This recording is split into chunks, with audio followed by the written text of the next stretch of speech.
Welcome to Doctor's House Call. This is your chance to get in gear with Dr. Gear, a duly trained naturopathic medicine doctor and doctor of chiropractic, board certified in family medicine and minor surgery. Brought to you by Payson Health and Wellness Center at 801 East Highway 260 every Tuesday afternoon from 5 to 6, live on KMOG. You can call in now and speak to the doctor at 474-2427 with any questions, or after the show, call Dr. Gear during regular office hours, 474-7409. Well, good evening. Mike Farrell here with you, and welcome to Doctor's House Call.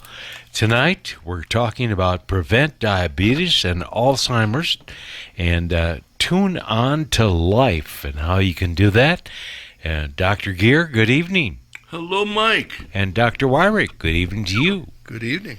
Now, you're both naturopathic physicians, but Dr. Gear, you're also a chiropractor, and Dr. Wyrick, you're also a chemist, yes. Correct? So, these guys have lots of information. They can answer your questions about medical things that possibly are bothering you, and you wonder what to do about it and how you can prevent it. And they're here to answer your questions at 474-2427. That's why we call it Doctor's House Call, coming right into your house or car tonight. So, tell us, how can we prevent diabetes and Alzheimer's disease? Well, the first thing you have to do is prevent inflammation in your body, low-grade chronic inflammation, the kind that silently simmers. How about that? It simmers for years without our knowledge. Actually, you have knowledge of it, but you don't recognize it for what it is.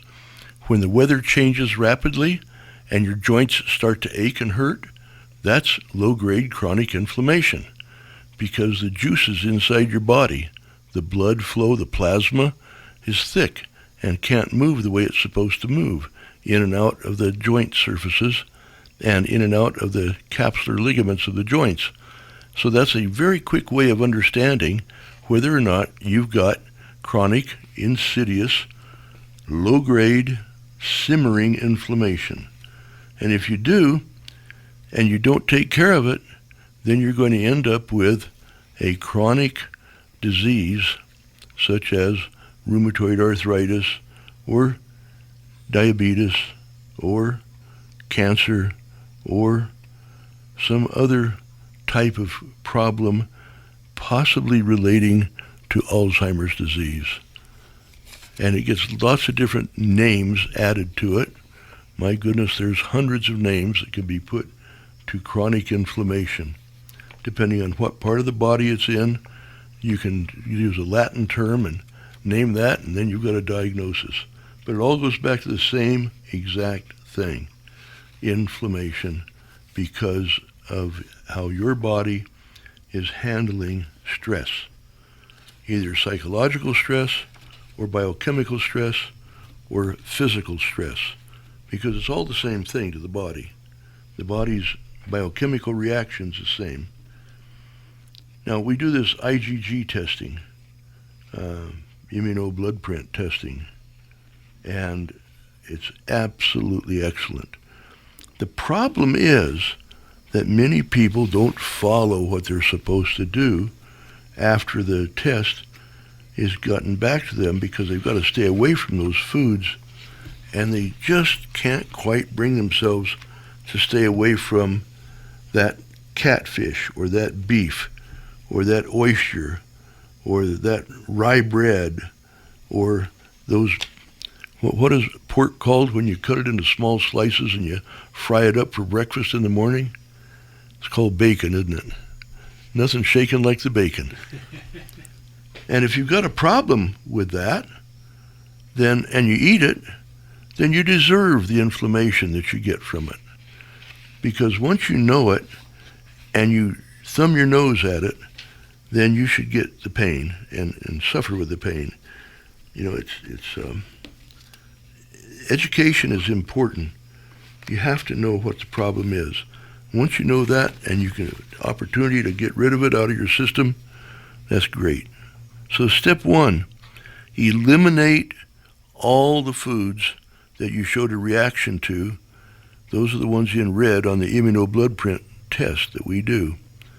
The level of reaction is not relative to the seriousness of the symptoms. You need to avoid all the foods listed in red. The number ones can create symptoms just as significant as the number fours. And Mike, you've been through all this yourself, and you know how your test on various things reacted with you. That's true. But, I've been able to reintroduce some of those foods in my diet without a problem. I think it's just a matter of time, staying away from them for 6 months, a year, or whatever. Absolutely. In fact, that's the third step, is reintroduction. But the first step is elimination. You've got to get them out of your system, all that chemistry.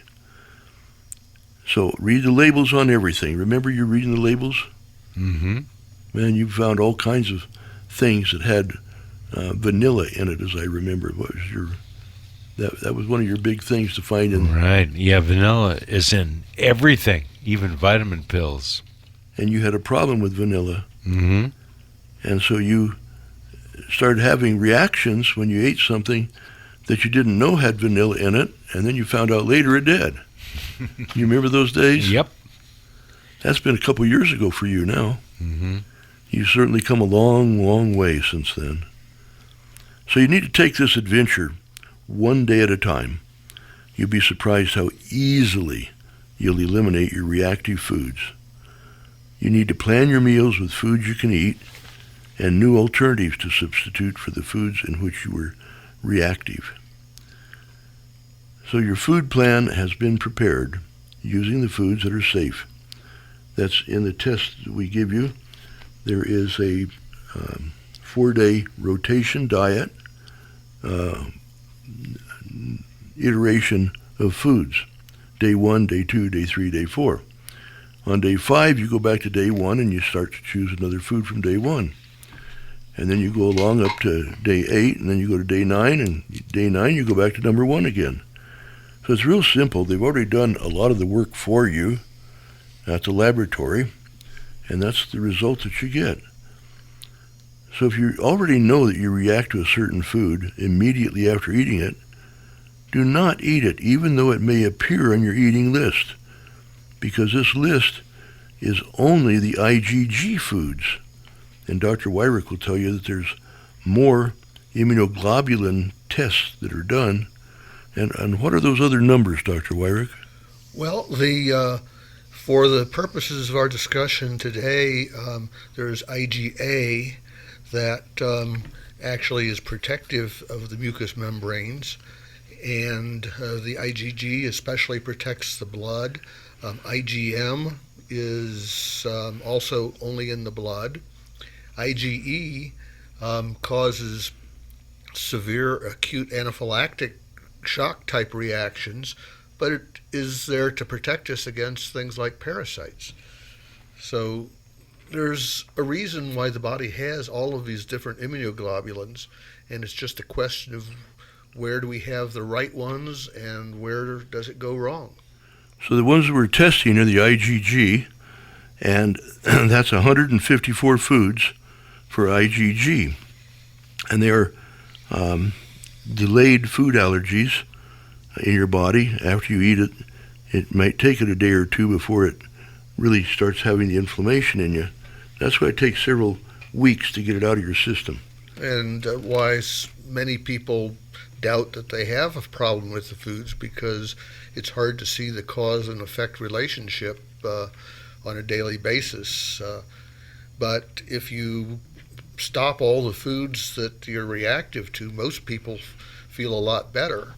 And then they pick one food that they're just craving, they've got to have it, and they don't believe the test. And they eat it, and suddenly they realize that that food really isn't good for them. Right. It takes about 2 weeks to get the food out of your system that you have a reaction to. I know many times I've had in the past, when I had a really big general practice in Phoenix, I had people with rheumatoid arthritis come to me, and we got them completely completely free of all symptoms. They still had the distortion in their body, but the symptoms were gone. And I would see them on a Friday, and then I would see them again on a Monday, and they would be all crippled up again. And I'd say to them, well, what'd you do? They said, I didn't do anything. Your treatments aren't working. Oh, really? What went on? Well, I would come out that they went to a birthday party on Saturday night, and they had a scoop of ice cream, and they have a milk allergy problem. So by Monday, they were in the straits of lots of pain, lots of aches. This was all kinds of different things went on like that. So you need to pay close attention to it. Keep a food journal, what you're eating, how you're feeling. If certain food causes your symptoms, make a note of it. You don't continue to eat it either. It's closely related to a food in which you were reactive. And, if you reacted more than 2 members of a food family, it's advisable to avoid all the members of the family for at least 8 weeks. On the statement of reintroduction, like Mike was mentioning here, 12 weeks, that's 3 months, you can start to reintroduce some of your reactive foods. But we don't know which ones are going to be the most reactive, even though they're at a 1, 2, 3, or 4 level.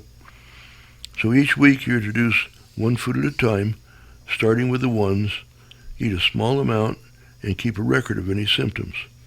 If there's a reaction, continue to avoid that food. It's that simple. If there's no reaction, after 3 days or more, add that food to your food plan. Remember, these are slow-acting inflammatory molecules in your system. So if you had a problem with it and start eating it again too frequently, it can redevelop your delayed allergy to that food. So you have to be very careful about these things and know that your chemistry is the way it is. Now, what I've found is that when a person has a large number of foods, 20 or more, then they have a problem most of the time with digestion of proteins. And so we find out what's the best way to correct that digestion problem and get their proteins to work better. Sometimes we find that they need to take a protein supplement, not a protein, but a proteolytic enzyme supplement, something that comes from the pancreas or the small intestine. And a proteolytic enzyme, if you break down the word, it means it lyses or breaks apart proteins. In other words, it helps digest them. Right. But you also have to have hydrochloric acid in your stomach because it does the first splitting of the protein molecule. And then the proteolytic enzymes start to work on it right after it gets into the small intestine. And then they continue to work on it and get it into your bloodstream. Then there's a whole process to all of that. And we find out what's going on so that we can help a person get all of the protein in their body that they need, because protein is essential for proper maintenance of the life of the body. You've got to repair your body, and that's done mostly at night. And if your blood is thick because you've been getting inflamed, you can't get the food into the tissues to repair it, then you're going to wake up and you haven't repaired your tissue properly. Maybe you got repaired with the wrong protein. Now, I use that term, and Dr. Weyrach's going to have a hissy fit because you don't repair with the wrong protein biochemically, but you do repair with not correct repair. And then that causes a chronic degenerative change in the joint surface and of all the ligaments around the joint, and you get thickened blood flow. It's a whole process. So in order to get well from all these chronic diseases, and how many chronic diseases are there? Everything you stick an itis on the end of it, that's a chronic disease. That's an inflammation. Itis. That's right. Or suffix that means inflamed. Yeah, and you can either treat the inflammation or you can correct the inflammation by removing the reason for the inflammation. So do you want to fight it or do you want to fix it? Fighting it means you're going to take a bunch of drugs and you're going to have to do that for many years, and your body's going to deteriorate in the process, and all your joints are going to dissolve. Not really dissolve, but the surface of the joint goes away. It actually does. And you have all these joints that the way to fix them now is to replace them. But if you work at it through the diet, and you work at it through the structure of the body, and you work at it by getting rid of all your anxieties, it's amazing how nice the body lasts forever and ever and ever. It lasts up into your 90s, 100s. It just goes on and on. Dr. Weyrich, you had some things you wanted to tell people today about the subject matter of our show. Yes, over the past several weeks, we've been talking about things like the fatty liver and Syndrome X, insulin resistance, and so forth. And not just on the radio show here, but also at Back to Basics, 5:30 to 6:30 on Wednesday evenings. And at the last Back to Basics presentation, I mentioned glycemic index and glycemic load. And the audience's ears perked up and they said, well, what's that? And my response was, don't have time to talk about it today, but we'll circle back and address it at the next radio show and the next presentation at Back to Basics. And you weren't being coy about that. We just flat didn't have any time then. Yes, our timekeeper was flashing me the sign saying I was running out of time. And since we need to keep things moving and not keep people there all night, I had to obey the timekeeper. And you did that very well.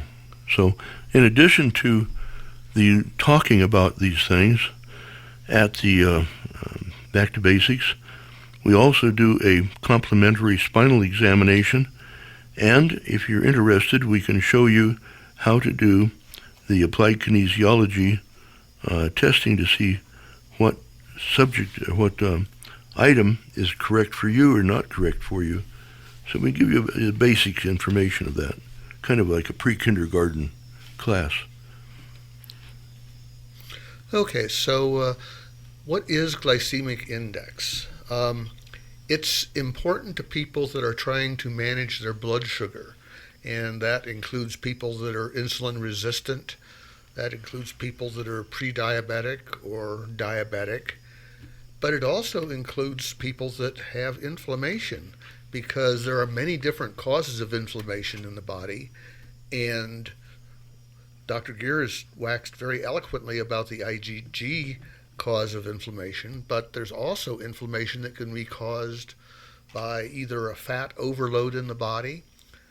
Fatty tissue tends to be pro-inflammatory just in and of itself, and also it's been found that too much sugar in the diet is pro-inflammatory as well. So we need to have tools for thinking about how much sugar is there, and is it a good kind of sugar or not a good kind of sugar? You mean there's a good sugar and a not good sugar? Well, it's pretty much all glucose. How about if I take my sugar out on a date? Is that the wrong kind of sugar? Well, it depends on other factors I don't want to go into today. How about a Medjool date or a Deglet Nor date? You've lost me on that. Those are different kinds of dates from the date tree. I see. Well, dates tend to be moderate in glycemic index. Not the best, not the worst. They're really a fruit from a tree. Yes, they are. And so you can develop inflammation from that. Yes. So let's talk about glycemic index and the different kinds of, I'm not going to use the word sugar exactly, I'm going to use the word carbohydrate. So in general, what is a carbohydrate? Carbohydrates, generally speaking, are mostly made of a sugar called glucose, but the glucose is hooked together in different ways to make either long chains of glucose that are difficult or impossible for our body to digest, and those we call fiber. And then we have what are called complex carbs that are slow to digest, and those we tend to call starches. And there's fast starches and slow starches because different ways of hooking things together chemically can be digested fast or slow by our body. And so I don't want to go into the chemical details, but just understand that we range from simple sugars, which are simple 6-carbon molecules that hit the bloodstream very quickly when we eat them, all the way up to the fibers that don't go into our bloodstream at all, at least not until they get to the large intestine, where bacteria know how to digest the fiber that our own enzymes can't digest. So, Dr. Wyrick, the sugar that we digest rapidly, is that like cane sugar that's been purified from the juice of the sugar cane? Well, cane sugar, but there's one sugar that's even more rapidly absorbed, and that is made from or a part of cane sugar. So cane sugar is actually 2 sugar molecules hooked together. And one of those molecules taken by itself is glucose. And so glucose is the standard single ring sugar that is most rapidly absorbed of all the carbohydrates. We used to use the glucose tolerance test. Yes. In bloodstream. So we gave a person 100 grams of glucose and measured them at 30 minutes, and then at each hour after that for 6 hours, and watched the body react to the sugar. Yes, and that was primarily looking at how the pancreas was releasing and controlling insulin to regulate the blood sugar. And that made out the diagnosis of hypoglycemia, hyperglycemia, and normal. And I had a laboratory tell me, quit sending your patients to us. They're fainting on us. They're having problems. Their blood sugar's all over the place. And I said, yes, because they're sick people, and we're working to get them better. So, but the laboratory wasn't used to getting sick people. They were used to getting healthy people. Yes, well, to some extent, if we take a good patient history, we can predict what the outcome is going to be, and maybe we don't want to put the patient through the glucose tolerance test if we know that it's going to make them sick as a dog, just based on their history of them. But back in the days when I was doing all this, nobody thought that we knew anything about medicine. And so we had to prove everything.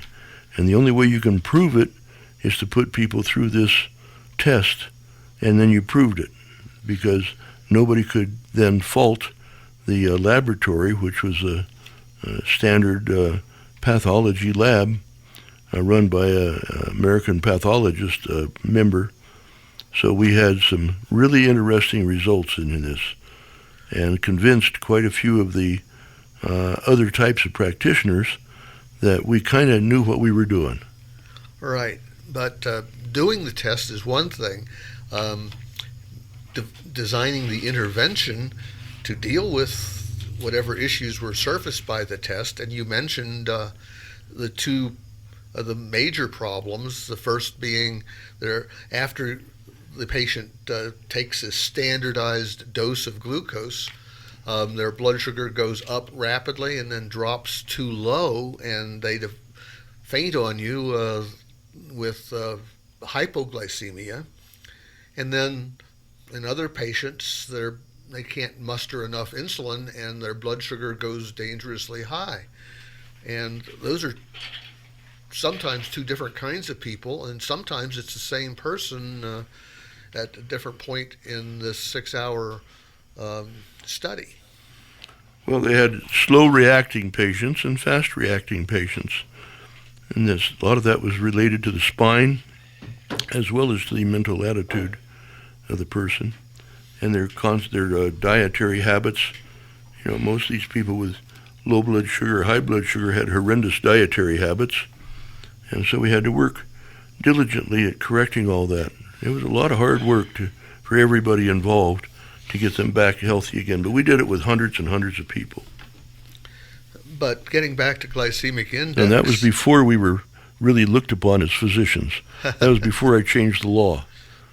So that was a long time ago. Yes. I think it was almost before you were born, Dr. Wyrick. Well, I was born in 1952. Yeah, well, it was just shortly after that. Okay. So anyway, the kind of food has a very large impact on the results of a test like Dr. Gear is describing. So the standard laboratory test is to take 100 grams or 50 grams of pure glucose and in a very sweet drink, chug it down. And then they draw the blood every hour or so and check the blood glucose and maybe check the insulin as well. And they watch the body as it reacts to that bolus or big lump of very rapidly absorbed glucose. But if you instead have a complex carbohydrate, for example, brown rice, the body has to work harder to unlock the glucose that's in it because the brown rice has some fiber that has to be broken away. It's covering up the digestible portion, and then there's starches there that have to be broken down into glucose before it's absorbed.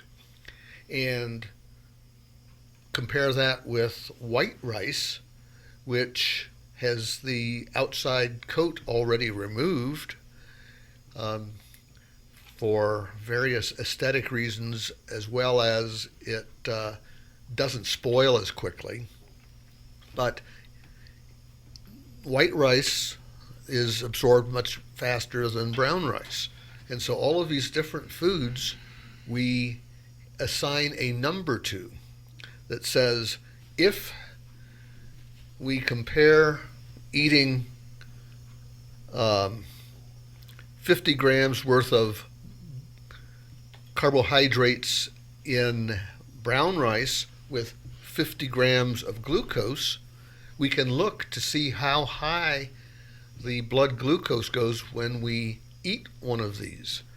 And so if, let's say, the blood glucose goes up 100 points with the glucose, but only goes up 50 points with the brown rice, then we say that there's only a 50% as effective spike in glucose, and we say that's a glycemic index of 50.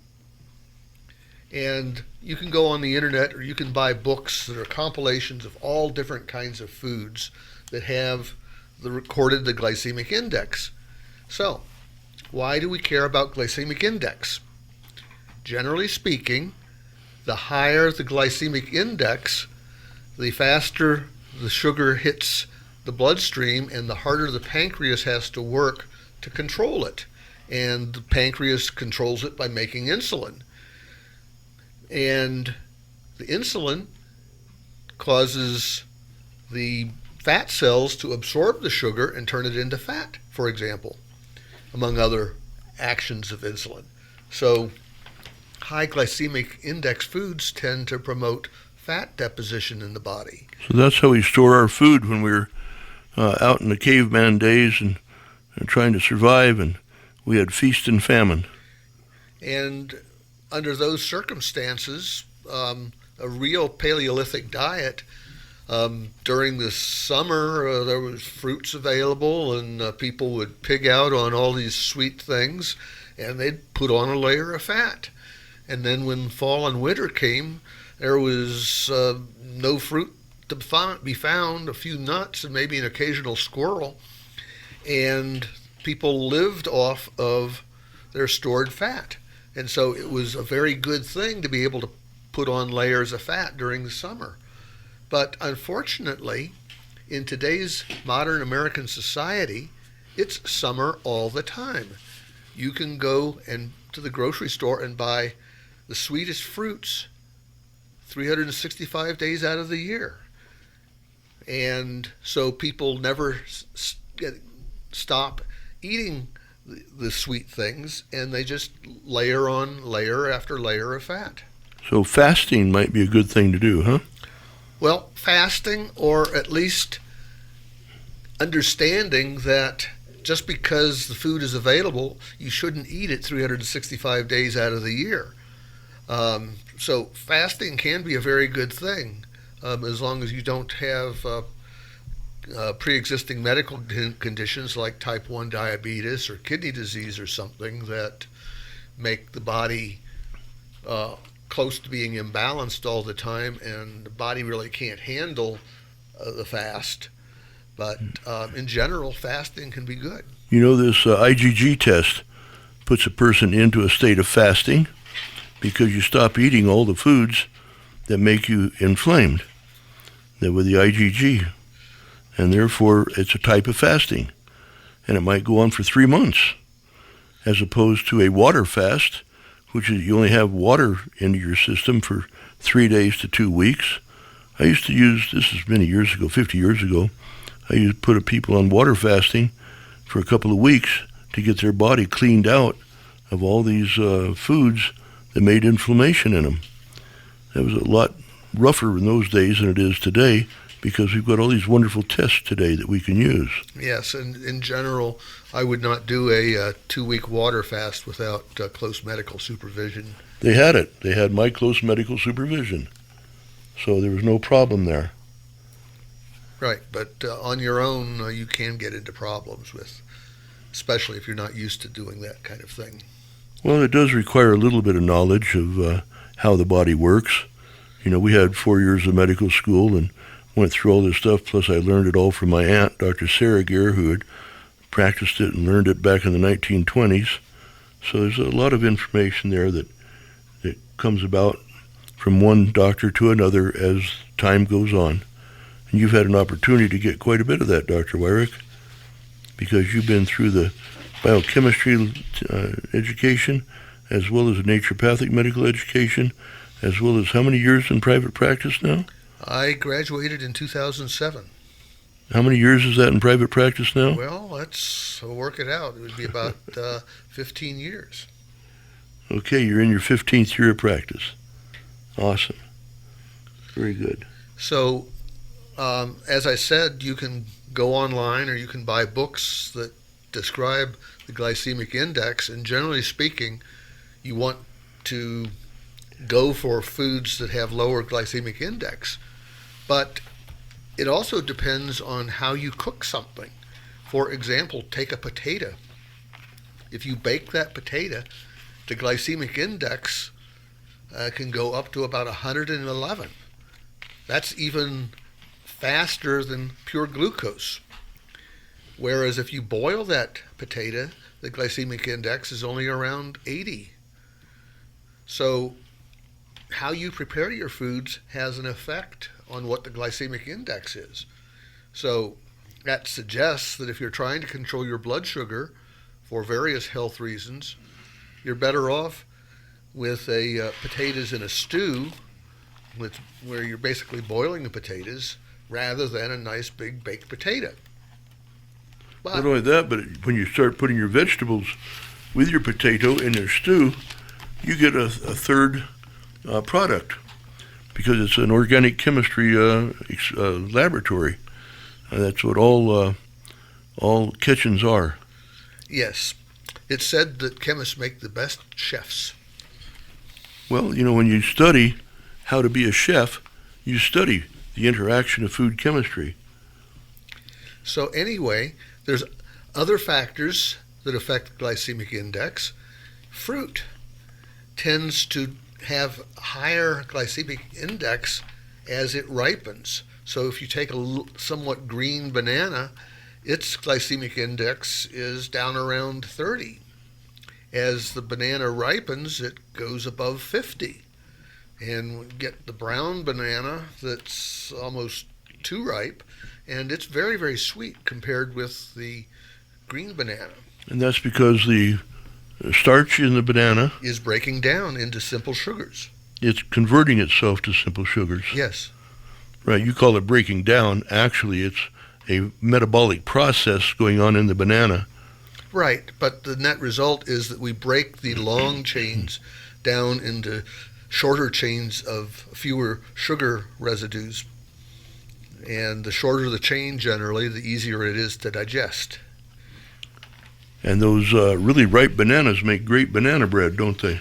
I would suppose they would. I'm generally not into banana bread personally. I have a... That's because you like your fat, you don't like your sugars. I have a wheat sensitivity, so breads in general are something that I can tolerate in small amounts, but a large chunk of banana bread, I will be sorry within an hour of eating it. Well, let's say some of our listeners out there know how to make banana bread without wheat. Well, if it's without grains in general, and it's possible to make breads without using any grains, but I actually have a grain sensitivity layered on top of the gluten sensitivity. So is an almond a grain sensitivity? No. So there's almond bread. Right, using crushed almonds instead of flour. Well, that is the flour. Yes. Instead of wheat flour, using almond flour. Yes, but the grains tend to be high, all grains tend to be high in something called glutamic acid, often called monosodium glutamate. And some people are very sensitive to that. It affects their nervous system. And so that is a sensitivity to grains, not just wheat, that some people confuse with gluten sensitivity, but it's a separate problem. And so just because the IgG test says there's no problem with a food, that's saying there's no IgG problem with the food. But you can have problems with food for other reasons. If you don't have an enzyme in your gut called lactase, you can't break down milk sugar, and it feeds bacteria and you get bloating. That's not an IgG problem. That's a enzyme problem that you inherited from your parents. Now, there's several things that can be used, and I'm sure that some of our listeners out there are really great chefs, cooks. You can use soy flour, almond flour, pecan flour, sesame flour, Brazil nut flour, walnut flour, cashew nut flour. Oh my goodness. Look at all the different things that can be made by an innovative individual. Yes, and another way of changing the glycemic index, lowering it in general, we've talked about before, but I'll review. If you eat a pure carbohydrate, even if it's a complex carbohydrate, let's say it takes an hour to absorb it all, because the body doesn't have to work very hard to break it down into absorbable simple sugars. But if you mix that carbohydrate with a significant amount of protein, say 50-50 protein and carb, your body works a lot harder at digesting the protein, and it slows down the whole process. So if you have a food that has a glycemic index of 50 and you mix it with protein and eat it, it might drop the glycemic index down to 25. Or, even better, fats drop the glycemic index. It takes about 4 hours to digest a meal with a significant amount of fat in it. And there are good fats and bad fats, so we want to use the good fats. But if you have a significant amount of fat mixed with your carbohydrates, that 50 glycemic index can get dropped down to 13 over 4 hours. And so there are ways to do it. And if a person has a tendency to have hypoglycemia, it is most likely because they're not consuming enough protein and fat along with the carbs, and so the glycemic index is too high and the blood sugar goes up too high, which by definition that's what high glycemic index is. The blood sugar tends to go up high. Then it drops too low and they crash and need a fix of more sugar. You know, we can make this more and more and more involved, but it's really pretty simple. You want to eat food the way that it was created, and then when you do have to cook it, you want it cooked in proper combinations. Not some fanciful combination, but proper combinations. And knowing what foods interact with what foods exactly correctly, I think Dr. Wyrick has a little cheat sheet on that subject. You want to share that with us, Dr. Wyrick? Well, there's what we call 3 macronutrients, big things that we eat. We eat fats, we eat carbs, and we eat proteins. And then we have the vitamins and minerals, which we only consume a very small amount relatively of. But the macronutrients, carbs, fats, and proteins, different people deal best with different proportions. Oh, you mean some people are slow metabolizers, others are fast metabolizers. Some people are high oxidizers, some are slow oxidizers. Some of that.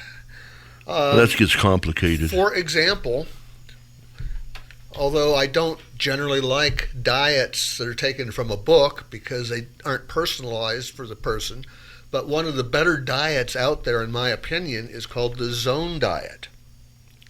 And the premise of the zone diet is that 35% of your calories should come from carbohydrates.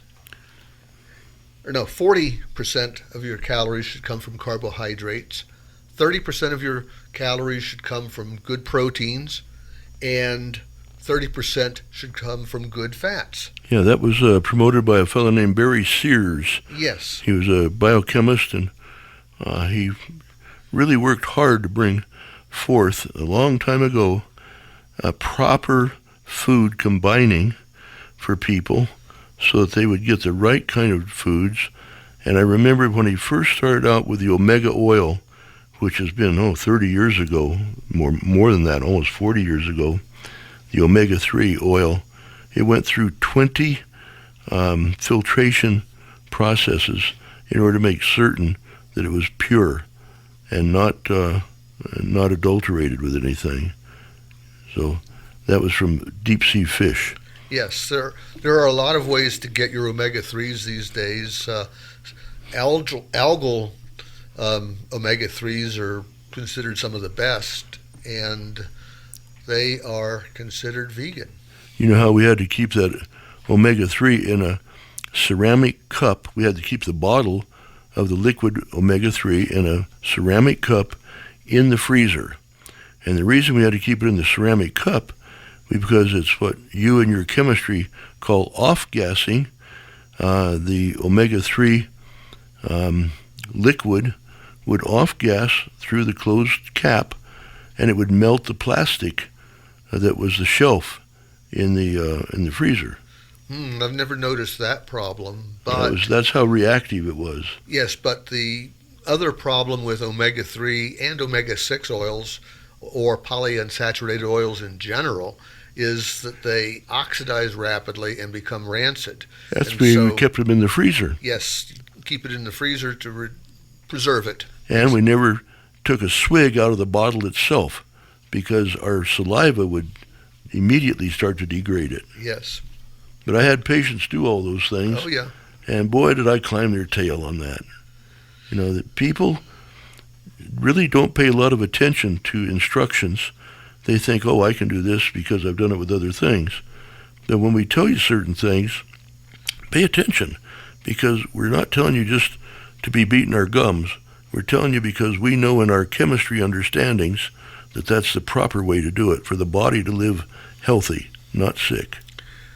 Okay, so let's go back to the zone diet. Barry Sears had a one-size-fits-all recommendation, 40-30-30, and he gave a lot of good advice on how to measure that out and control it. But more recently, we've been doing a lot of genetic studies, and we find that some people tend to do better with more or less of these macronutrients. So, for example, My own body does better with a 35-30-35 ratio. So a little bit less on the carbs and a little bit more on the oils is what my genetic propensity is that I will do best at. There are some people that their genetics say that a lot of complex carbs will help them lose weight, whereas other people need a lower amount of complex carbs in order to lose weight. And everybody should basically minimize their simple carbs. But we do genetic testing in our office, and right now we have the ability to offer genetic testing for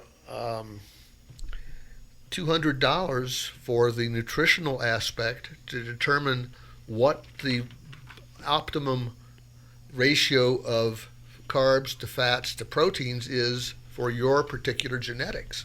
Now, these are propensities.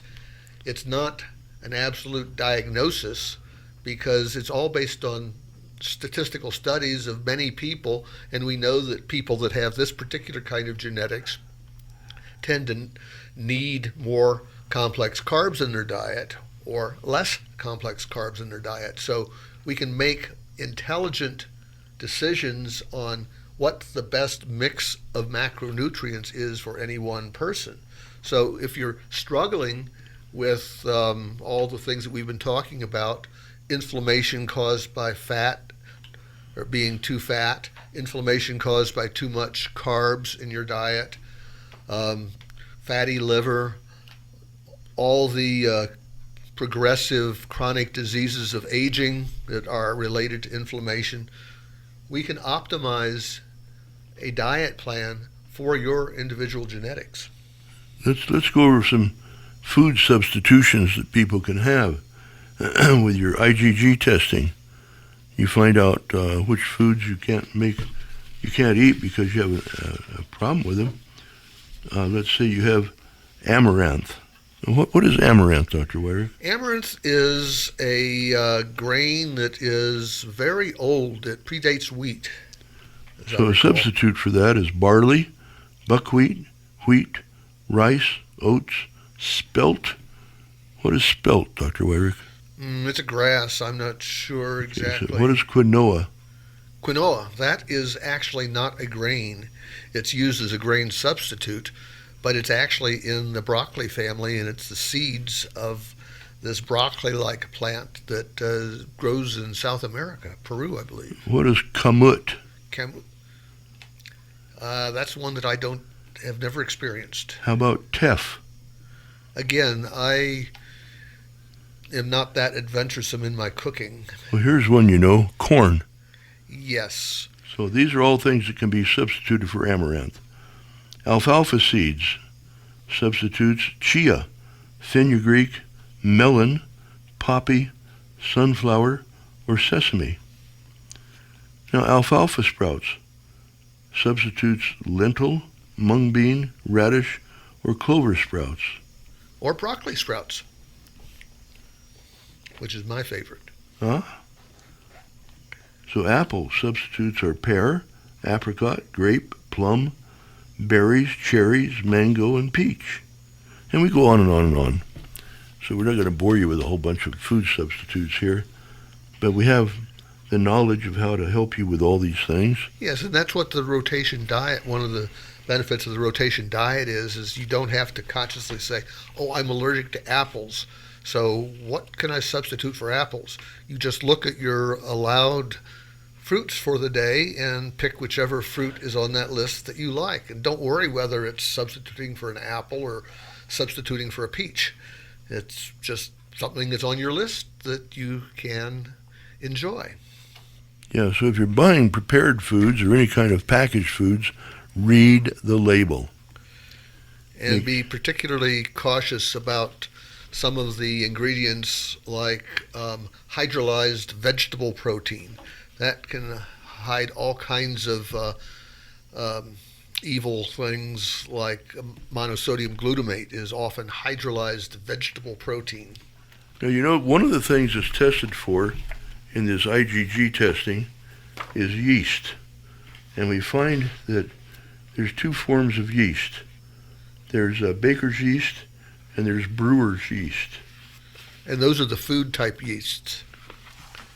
So the baker's yeast, if you have a positive reaction to that, you can't have any baked goods, because all baked goods, with the exception of unleavened bread or sourdough has yeast in it also. But it gets pounded down and then rose again. Generally, it's two risings, and the second rising, the yeast is all used up as a general rule. So anyway, the yeast is a factor. Then brewer's yeast. So Dr. Wyrick, why do we have brewer's yeast? It's basically used to ferment grains to produce alcohol, as in beer. So if you have brewer's yeast as a positive, you shouldn't be drinking beer. That would be true. Because that's anything that's fermented with making an alcohol. I don't think yeast. that wine has brewer's yeast in it. It's fermented with other agents. Correct. It's not a beer. It's not a grain. Yes. As such as a fruit. And vodka is made potato. from potatoes. Yep. And it's the closest thing to pure alcohol and distilled water there is, with nothing except alcohol and water and no special flavorings. That's what we use in chemistry class, isn't it? Yes. And when I use herbal tinctures, they're usually made with pure grain alcohol. But vodka could be used as well, depending on the strength of the tincture that I need to make. Now, a lot of people have an allergy to eggs. That's chicken eggs. But that's not necessarily duck eggs or turkey eggs or ostrich eggs. Or quail eggs. Or quail eggs. So you have to check and see which it is. And actually, if you want to go into more specialized testing, we can test separately for the yolk and the white of the egg. And some people are sensitive to one but not the other. Right. In fact, I think the Golden Arches makes egg white sandwiches as well as regular egg sandwiches because of the of that situation with human beings. So there's lots of things you can do and here's, people just recently have had these tests done, and one person had 31 reactive foods, another person had 24 reactive foods, another person had 16 reactive foods, and they're just all over the place. And out of 154 foods, there's just all kinds of different foods. Here's one with 14 reactive foods, and let's see, 21 reactive foods and 25 reactive foods. Boy, I'll tell you, you just never know what's going to come up. Now, I've had people do this test for several years, where they did it once a year, and they found by following our directions, getting their spines better, eating properly, not going off wildly and eating anything they wanted, but following the diet, they were able to drop their numbers of foods maybe from the mid-30s to the low 20s to the low teens. And that's quite a change in a body that's been under a state of inflammation for many years to start reversing itself and rebuilding itself. So the body is capable of rebuilding. If any of you knew Mike about 4 or 5 years ago, and you know Mike now, he was sallow of complexion then. Now he's ruddy in complexion. He was desperate trying to find a way to make his body less painful. Now he goes along and doesn't hardly do anything except live a wonderful life. He even rides his horse and walks his dog. And I don't know if you're jogging yet or not, are you, Mike? Now and then, yeah. I run for about 2 minutes. Hey, that's pretty darn good. And walk for 5 minutes, then run for another 2, Yeah, grizzly bear sprints are excellent for cardiovascular toning. But 5 years ago, he could hardly get off the chair. You remember those days? Yes, I do. Lack of circulation in my legs. It was really killing me. And your back. Yeah. Well, it was all coming from the back, right? Right. Those old injuries you had that were, how many years ago? 30, 40 years ago, 50 years ago? I know I've taken care of a lot of people with injuries 50 and 60 years ago, that we can reverse their body's degenerative changes and make them more functional. It's Which possible. brings up another point, and that is that if you just had an injury and can get to Dr. Gear, you can really fix things before they get bad. Oh, absolutely. We do it all the time. And, Every single day almost, we're able to help people with a fresh injury so it doesn't become a chronic, debilitating condition. Once it gets chronic, it's much harder to it is. to correct and much more painful to correct. It too, is. Right? Yeah. But even in my own, I tell people this, I go through the same process because I finally, here a year and a half ago, found a doctor that actually breaks loose the joints and does corrective care. I travel every Monday to Snowflake to get treatment. And this yesterday, I finally got the bottom end of my left sacroiliac joint to break loose. That's been since I was a junior in high school, the injury for that. Wow. And we're breaking up my freshman in high school injuries where my neck and my shoulder blades come together, my neck and my rib cage come together.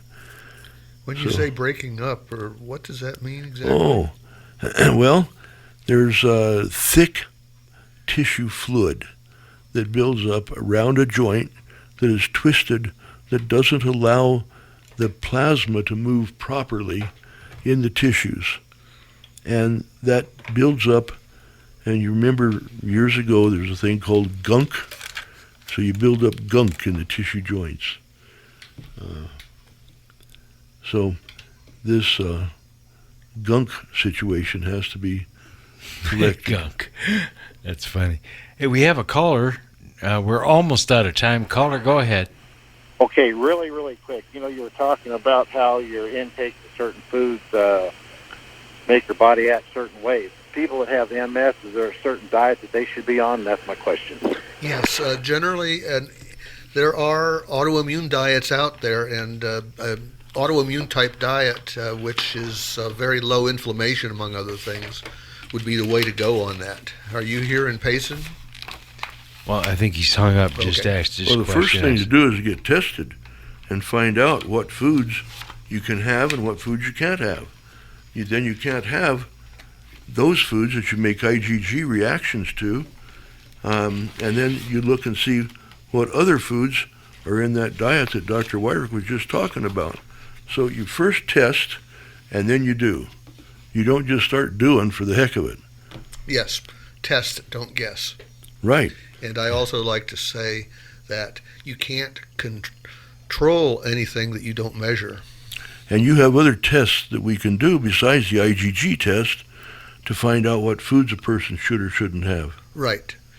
We also have ability to evaluate the intestinal tract with a stool analysis, and also we can look in the body's tissues for heavy metals that accumulate that cause the body not to work properly.